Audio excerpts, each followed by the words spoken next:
This is Optimal Health Daily, episode 1161. How often do you think about food? By Jessi Kneeland of JessiKneeland.com. And I'm Dr. Neil Malik, reading you some of the most popular health and fitness blogs out there, with permission from the websites, and always with my commentary at the end. And if you want some extra inspiration in your life, come by our Instagram profile. You can search for Old Podcast on Instagram to find us, and we'll be doing some book giveaways there soon too. Now, I have another new author for you today. I'll tell you about Jessi right after the reading, but for now, let's get right to our first post from her as we optimize your life. How often do you think about food? By Jessi Kneeland of JessiKneeland.com. Many of my clients spend a ton of mental energy thinking about what to eat, when to eat, how much to eat, and what all of that means for their body goals. They feel guilty, stressed, and anxious about eating too much, or the wrong thing, or something they didn't deem worth it. They track and plan, and make rules, and follow plans, all in an effort to keep their eating and bodies under control. Then they come to me, utterly fed up with all of this thinking and tracking about food, and tell me that they have wasted decades this way and desperately want to stop. They tell me they want their brains back. Maybe this is you too. Maybe you vowed to spend less time obsessing and stressing about food, only to realize you have no idea how. Turns out, it's harder than you might imagine to stop thinking about something. Kind of like when someone says, "Don't think about an elephant," and then you immediately think about an elephant. Trying not to think about food often has the exact opposite of the intended consequence. But then, how do you stop obsessing about food and get your brain back? How do you stop caring about what you eat and when and where and how much? How do you find food neutrality? The answer is that it depends. After all, your relationship to food is extremely personal, and each person's story is different. But based on my work with clients, I can share a few things I've noticed tend to help a lot of people move away from food obsession and toward food and body neutrality. 6 steps for food freedom. Step 1. Re-educate yourself about food and weight. Get educated about anti-diet culture so that you fully understand how everything you've learned about food, weight, and health has been a complete lie. This will help support you in step number 2. I also recommend the books The F-It Diet, Body of Truth, Health at Every Size, Intuitive Eating, and Anti-Diet. Note: the process of re-education about food and health can be very overwhelming, scary, sad, destabilizing, and uncomfortable, as it often requires a re-feeding phase in which you have to eat enough to undo the damage done physically and psychologically by dieting and or restricting. Be sure you have a solid support system in place as you move through this phase if you need it. Step 2. Stop dieting. It's near impossible to stop thinking about food all the time when you're not eating enough, as your re-education will make clear, so please don't try. If you're restricting or controlling food intake, or are in a caloric deficit, plan on thinking about, dreaming about, and obsessing over food all day for the rest of your life. There is no way around this, so if you're interested in getting your mental real estate back for other stuff, you'll need to give up dieting, restricting, and food control.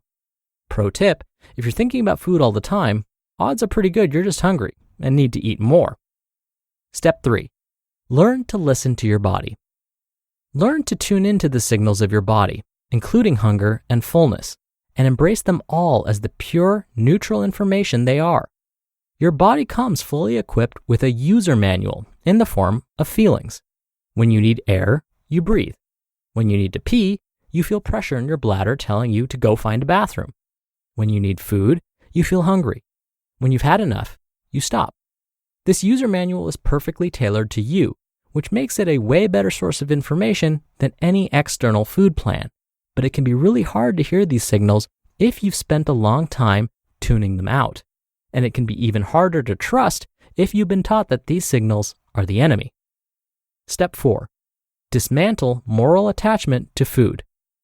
Explore, identify, poke holes in, and reprogram the meaning you've attached to food, body weight, calories, body fluctuations, hunger, fullness, etc.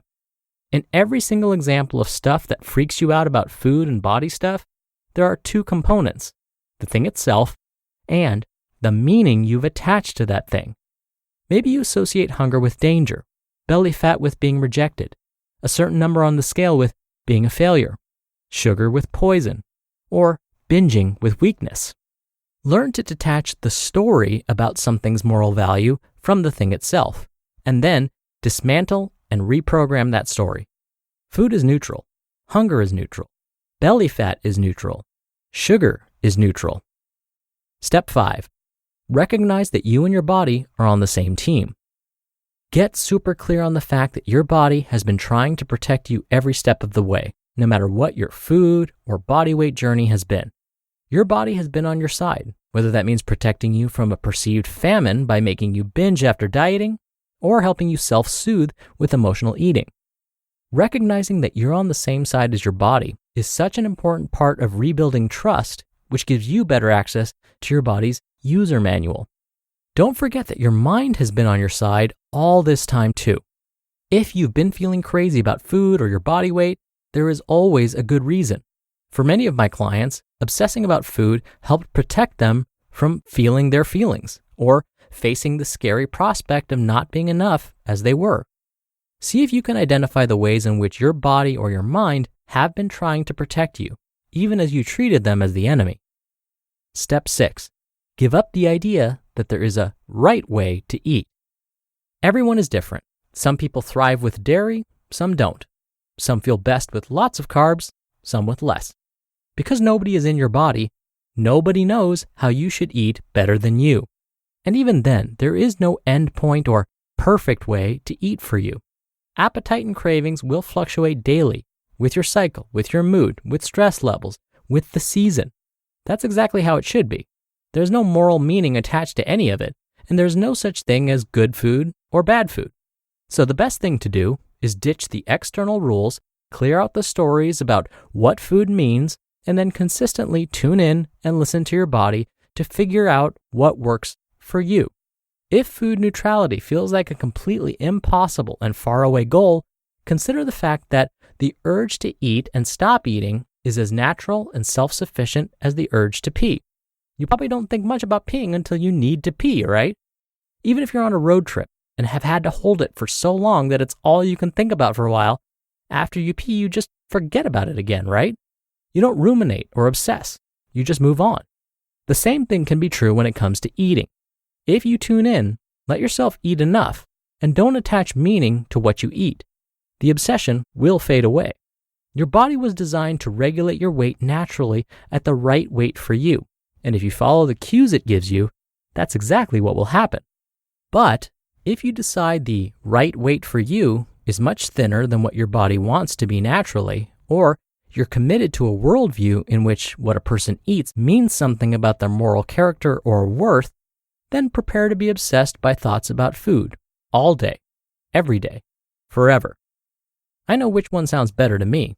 How about you? You just listened to the post titled, "How Often Do You Think About Food?" by Jessi Kneeland of JessiKneeland.com. And thank you to Jessi. She's a coach, writer, teacher, and speaker dedicated to helping folks break free from body image issues and love themselves. She had body image issues herself, and in her 9 years as a personal trainer in New York City, she realized that her kind of body image issues were shockingly common, and she set out to find the answer to what body issues are really about. She discovered that they're always rooted in deeper mental and emotional stuff and must be tackled on that level. Come by JessiKneeland.com for a lot more. That's spelled JessiKneeland.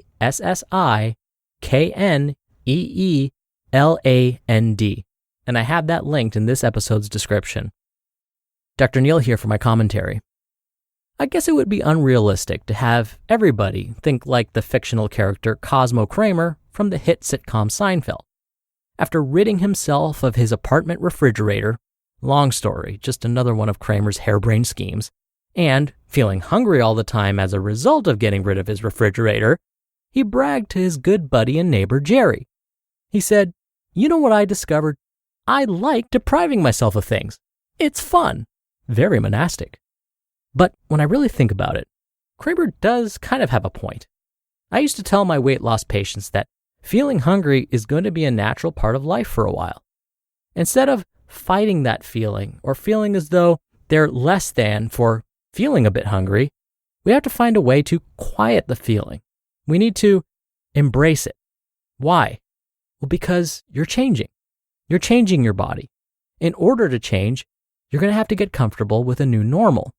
That new normal may be feeling hungry more often temporarily.